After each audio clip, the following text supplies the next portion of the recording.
the gallery tonight and those who are joining us online. My name is Robin Klassnik and I'm the gallery curator.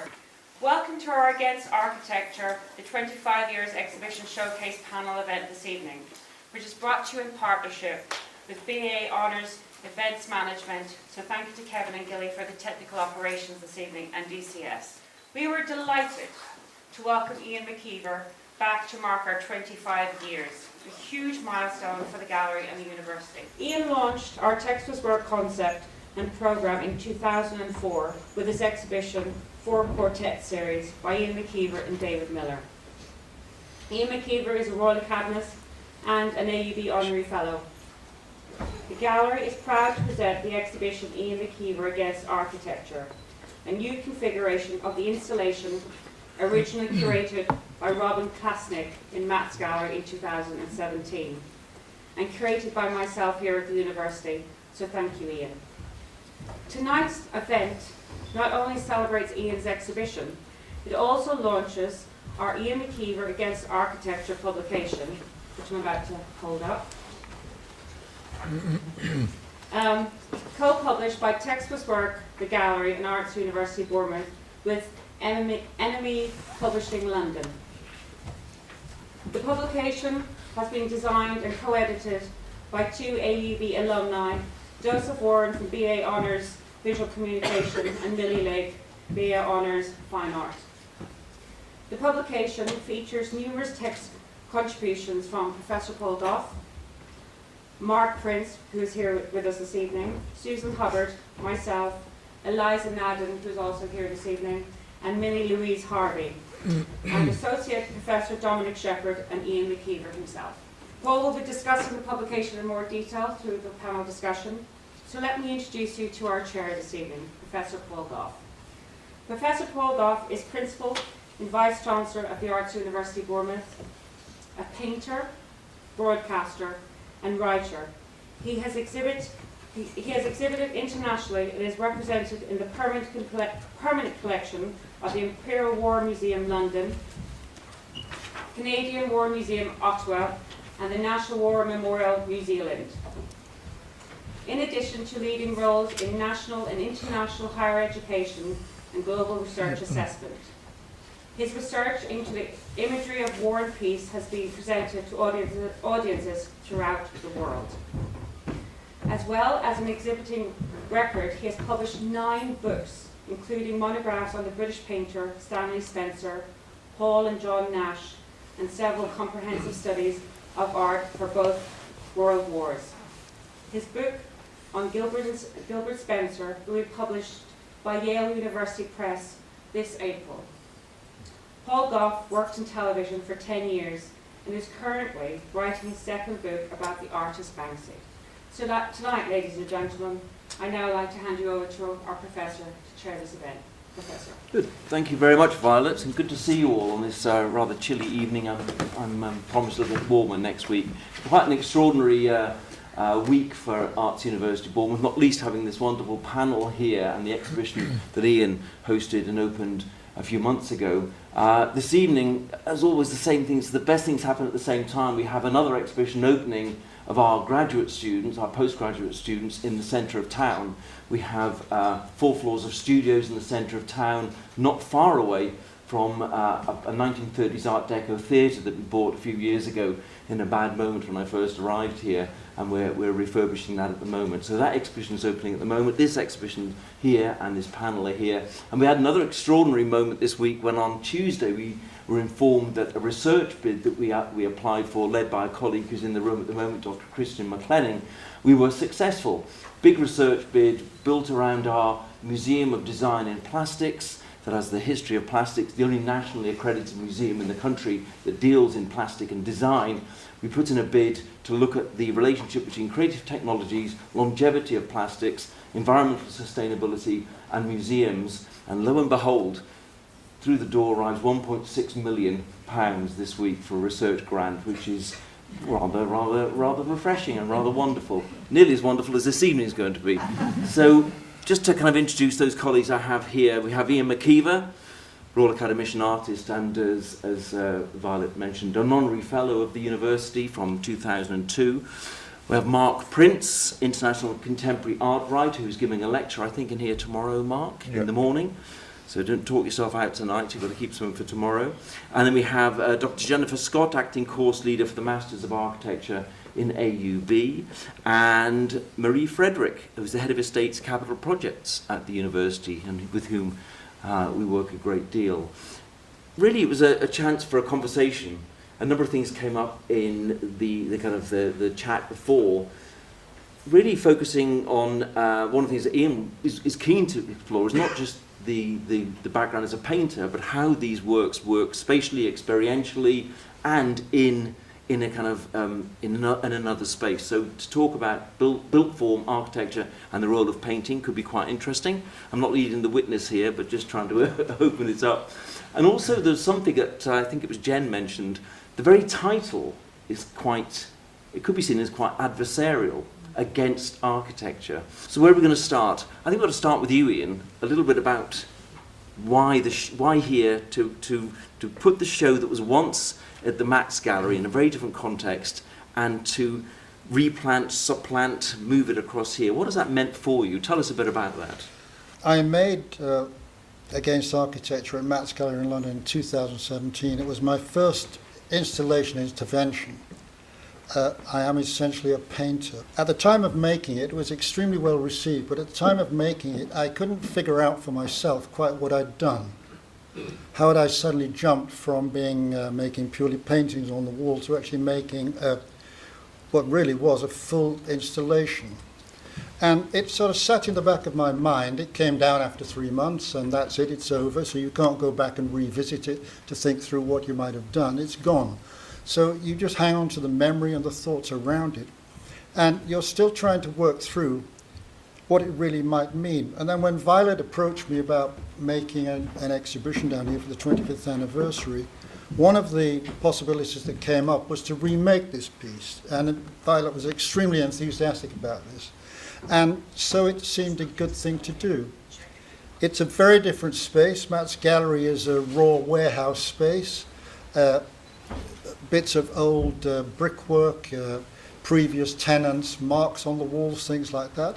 Whilst here we have a sort of fairly orthodox white exhibition space. I was curious about two things. A, to see the piece being remade, and to see how changing context changed the nature of how the piece actually worked. How did it function differently? And could it hold up in another context? Was it, in a sense, a one-off piece that should be left at that? Or could it, in fact, be reconfigured to work in another space? And that was really the impetus to do it. Mm. And has it proved the kind of the hypothesis in some ways of taking it from one place into another? Has it, how much has it opened up? It's opened up concerns that I thought I'd sort of crossed over, so to speak. It's opened up the nature of what might happen next in terms of developing something further from this. I don't necessarily think I would be keen to make a third iteration of the piece, but I would be keen to explore an extension of the territory that it moves into, this relationship between painting, photography, and for me, architecture. Architecture sits in a funny territory for me, in that it's the most ubiquitous art form that we have. It's everywhere. Buildings are everywhere, far more prevalent than paintings, sculptures, literature, music. Buildings are absolutely everywhere, and yet we take it all very much for granted. And yet I'm one of those people who walks around buildings looking at skirting boards, how it meets the wall, looking at how a door jamb works, looking at little details that you catch out of the corner of your eye. I think a lot of how we look is not straightforward looking in straight ahead. I think a lot of looking starts at the corner of one's eye, and it then slowly works its way into the sort of centre of one's mind. And that kind of liminal edge interests me in the paintings, and it interests me in the nature of how this piece works, a kind of catching things at a glance. Very good. Okay, at that point, let's just hold it there, because Jen, I want to go on to the two colleagues here to ask very much about your visceral, experiential responses to that, to being in the show. Jen, as an architect, how did you respond? How did you respond when you first went in it, and ever since you've been through that exhibition? Well, I think the piece doesn't expose itself very readily, and it invites you to go within, but also to look around, so it forms an environment as well as it being an object. Specifically in this situation, I think it very much, the iteration at Matt's gallery is very, very different, which the photographs in the publication show that you can't tell the difference between the architecture and the installation at Matt's, whereas in the gallery it separates out, it becomes sort of two different things, so there's an interplay between art object that is using architectural materiality and construction within the art piece, but you've also got the white cube gallery around it, so there's a more explicit relationship between what is architecture and what is art, even though it's confused, furtive, that liminal edge that Ian was talking about, it still is there in the current iteration. So for me, the interest is in when you have art and architecture side by side, it sets up a relationship of what is one thing and what is the other. But what, more importantly for me, and something I'm personally sort of really interested in, is what is the character of that relationship that people can perceive. So if we go back to the against architecture, Mark's writing where I think draws out very, very specifically Ian's intent that against is both oppositional and it's adjacent to.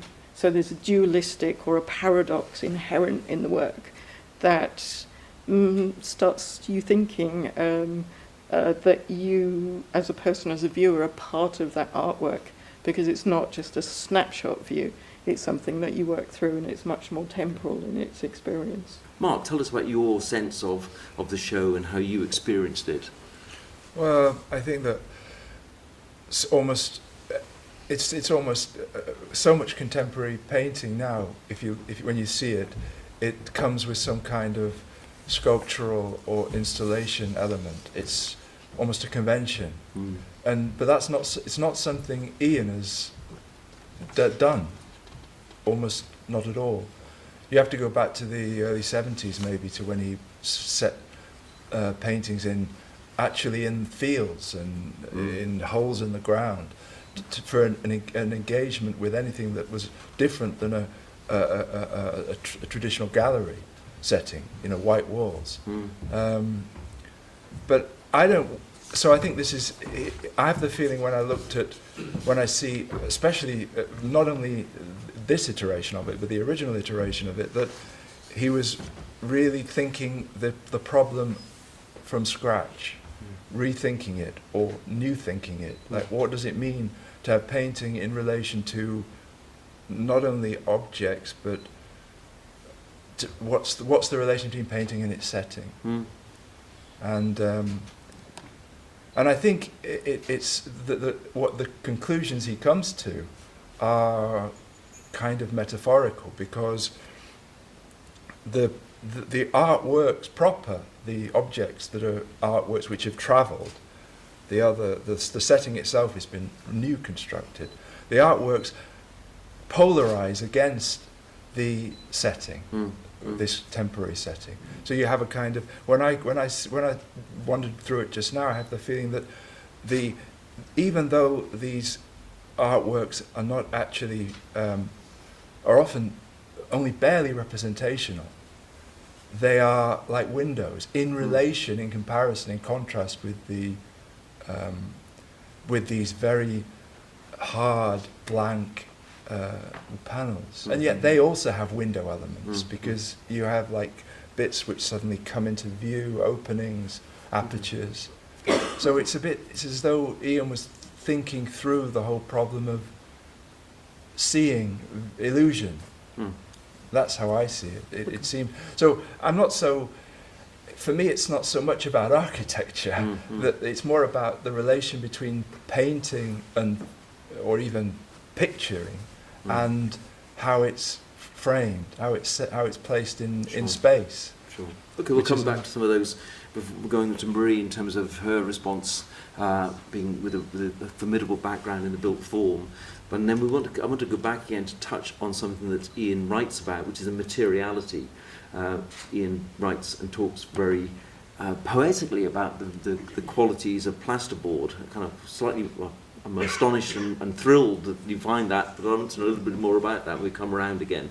So, but Marie, tell us about your response to what you've seen in the exhibition. Yeah, I think I had a lot of queries initially as to why AUB were putting on an exhibition which was against architecture, but I think it's quite thought-provoking. It sparks interest, and I felt like, you know, there was different shapes, different colours when you walk through the space. It's down to your own interpretation. And I think Violet in the book, where she sort of described it as stainless glass, and she glimpsed different colours and felt like she was in a church-like presence. So I think everyone can take different interpretation to the space. So I think there's a clever play on words that intrigues people to sort of find out more. So that was sort of my take on it.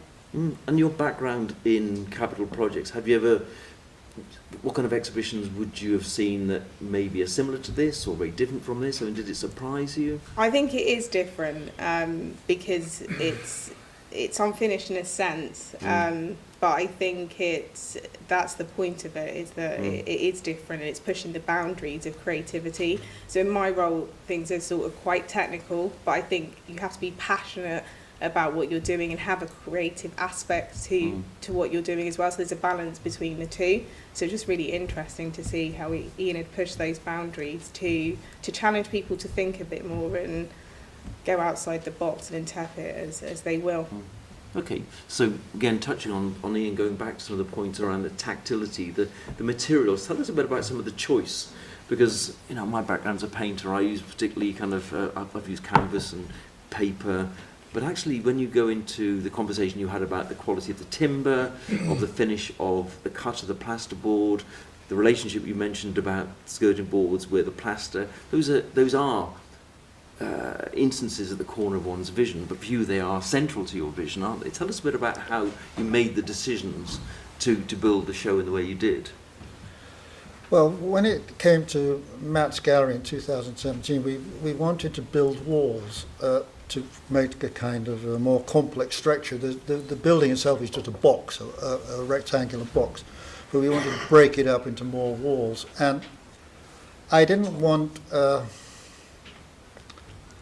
I don't like those kind of walls that are meant to look like they're proper walls, but they're not proper walls, if you know what I mean, that you get often in exhibition spaces.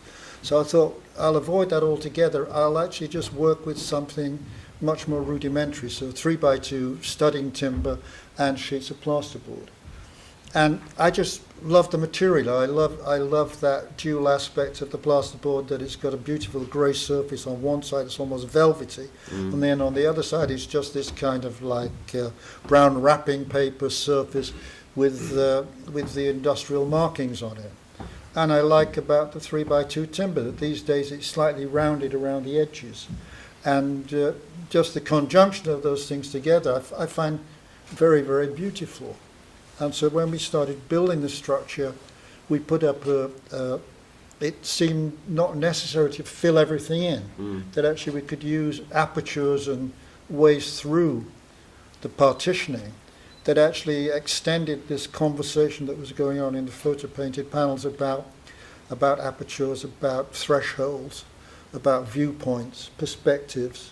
And the piece is very much about that. It's about multiple viewpoints, about where there is no hierarchy of viewpoints, where there is no specific line of reference or specific sight point. But I'm someone who, when I stand in front of a sculpture, I'm always restless because I can't figure out where I should stand. When you stand in front of a painting, you stand in front of it, and it's a kind of one-to-one relationship to it. The painting is there and you are there, and you face off each other, face to face. With sculpture, I can never figure out where that point of face to face is. So I find myself in looking at sculpture in constantly walking around it, trying to figure out what actually is the viewpoint. And the piece on some level is perhaps about that, about the restlessness of a non-fixed viewpoint, of the multiplicity of viewpoints. I mean, thinking about architecture, that when you go into a room or into an architectural space, where do you stand in it? Where do you locate yourself in it? If you like, where does it draw you to? Where is energies leading to? So it's sort of moving in and out of these kind of things. And Jen, so you design buildings, you created spaces. Do you empathise with that approach of saying there is no one fixed view, the materiality dictates the form, function? And it's something I've been talking to a few students over the last few weeks, is that when you've got a perspective, which is the traditional set piece of the architectural drawing, you're asking someone to stay still, to look in one direction and not move your head, which is a very, very unnatural, unhuman position. Whereas I think generally it's very difficult for anyone to sit still, me especially. I'm always moving my hands. I can't stop my hands moving when I talk. And it's that dynamic quality of when you're interacting with installations or sculptures or even reliefs, because the shadows change, because it's dynamic. There's that invitation to engage in a much more complex relationship with the artwork. And that's what I find fascinating, that you then have the practice of actually living in conjunction with a piece, rather than this quite sort of, right, you've got to hold your head in one position, just looking at an artwork, and that's something I just think about. In your practice as well?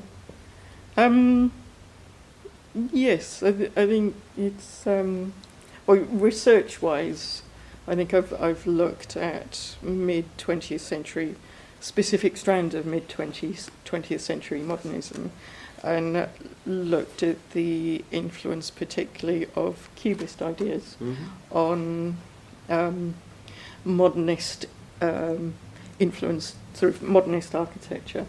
And the way in which that fragmented way that we try and represent art, that is much more about the experience of walking through. So I paid a lot of attention to Kettle's Yard over the years, which is, and kind of, it's called an anti-museum by some people, in that it's this. The art and the architecture that holds it is a very, very consciously in relationship to each other. So I have much more of a sympathy with the Matt's Gallery installation, for instance, and I find the white cube a little bit distancing, a little bit abstract, and not as intimate.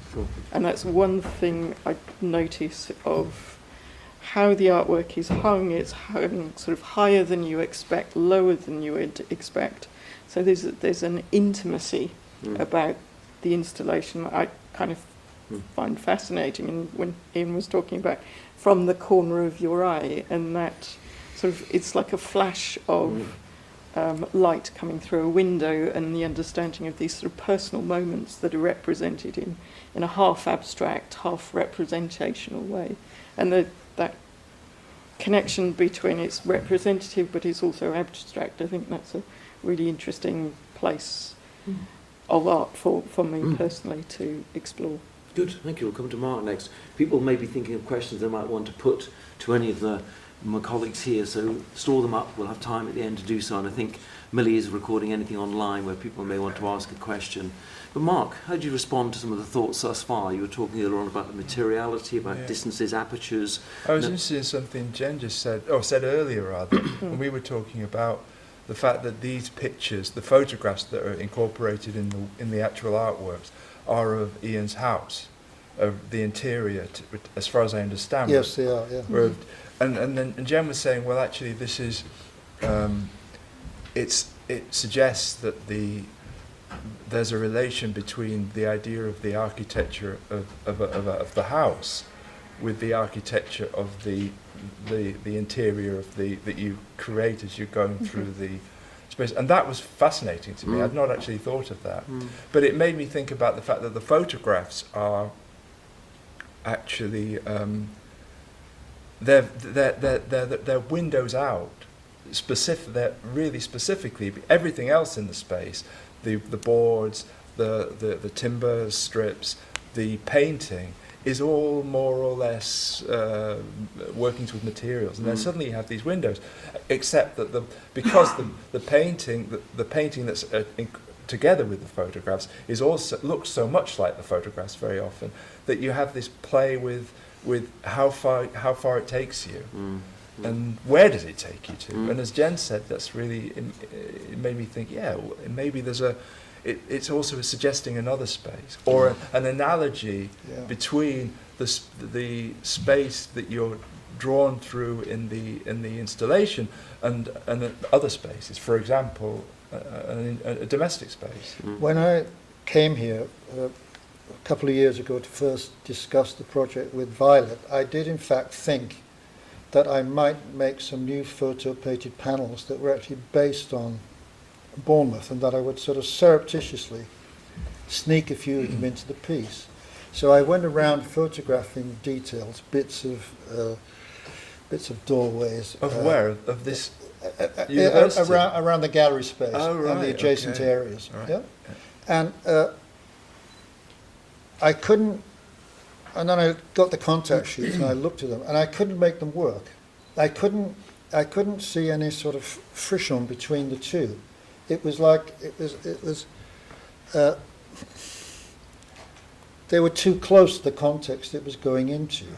I had no distance to it, and I somehow needed the photographs not to be a further comment on the space, but to actually set up another kind of space. Which in this instance is a space inside my own home. So that whole area is, again, that's interesting, how that works. I don't know. Maria, I was going to go, your background in terms of when you're working in London, some big housing projects, big build projects. How you build something and how people react or respond or move through it. Was that always a bit of a kind of tension between what you were hoping to build or had built and how people respond to that space? Did that really take you by surprise often? I think it was really important to create a space with good height, so having taken a lot of inspiration from the Victorian era and Edwardian era, having high ceilings like 2.5, dual aspect, triple aspect, which basically mean just views from different angles, really made a space feel different and made people feel like they had a lot more space and circulation.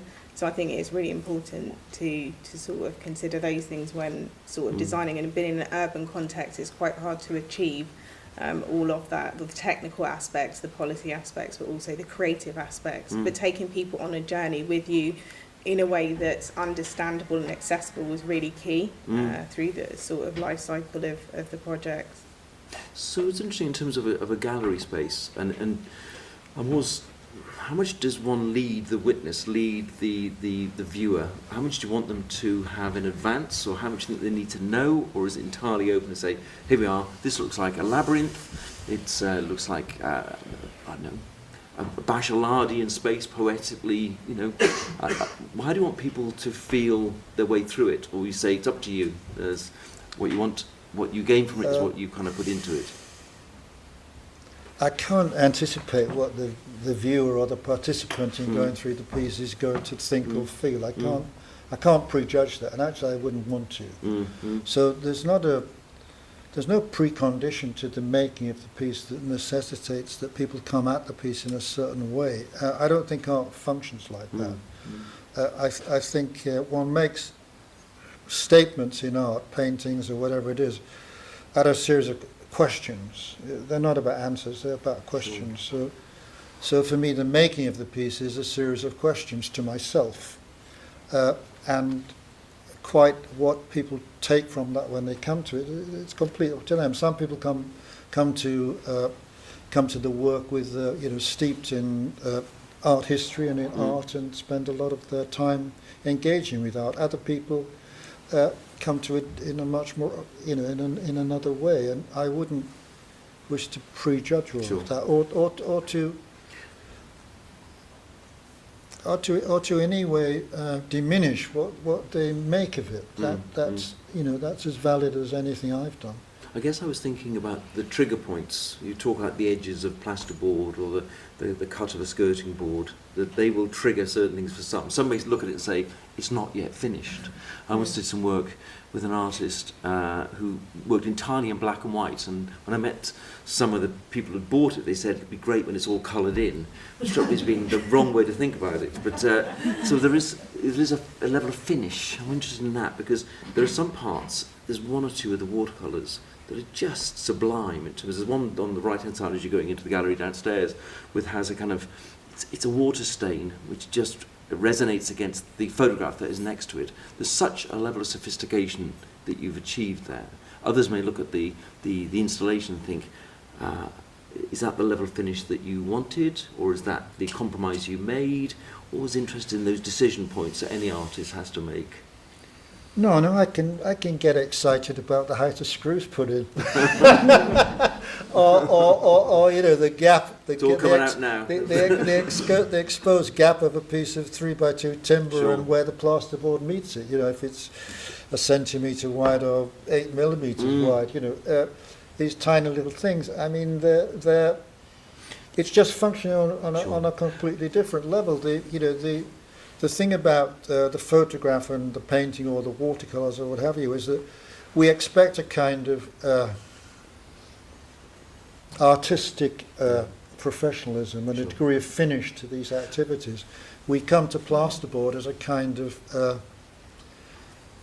half-finished state.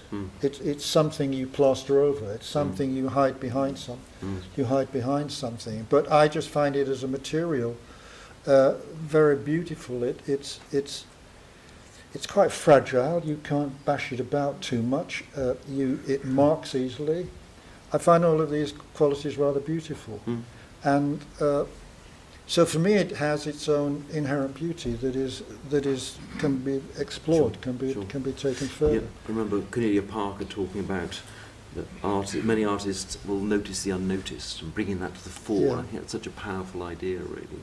And I think that's what stimulates me in the exhibition, is why these decisions made. And if you talk about a galvanised nail is rather very beautiful, isn't it? Yeah, It's very exciting. And that part of our job is to open, not a patronising way to open people's eyes, but to say, look, share the wonder. We don't have much sense of awe left in our lives, I think. Jen, any reflections on that, your role in with the students? Do you have to do that as much as anything? Talk about the nature of the materials, to take pleasure from the obvious, from the mundane sometimes? I think materiality is an essential part of architecture, and as Ian was talking, it reminded me of a book that I read nearly 20 years ago by an American writer called James Elkins, who wrote a book called What is Painting?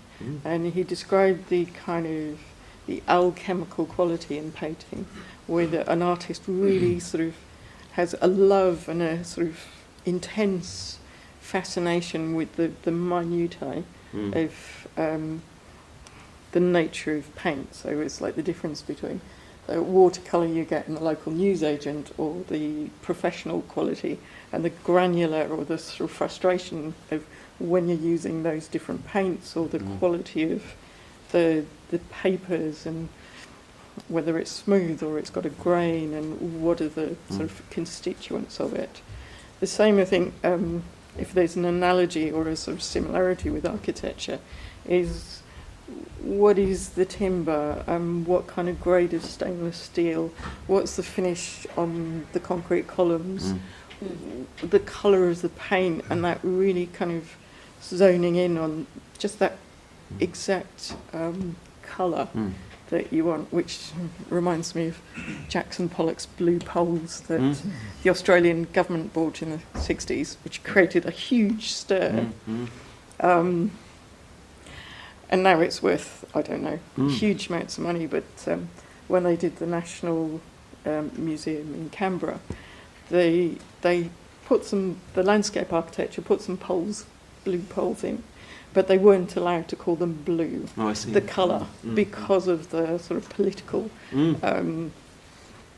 ideas that it raised. So they chose a shade that was obviously blue, but it wasn't called blue in the Dulux catalogue. And those kinds of like detailed considerations, I think, are important, because Ian was talking about the patina of materials as being sort of holding a fascination. I was sort of thinking, well, that makes sense as an artist. It's all about that process that happens on that surface and what that communicates, Sure. what it means.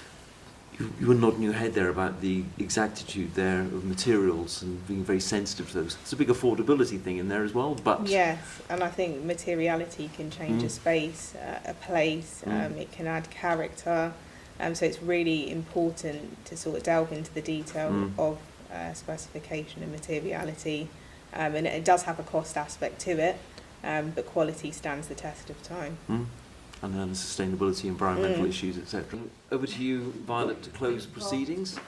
Ladies and gentlemen, may I ask all for a round of applause and thank our chair, Professor Gough, this evening. Thank you very much.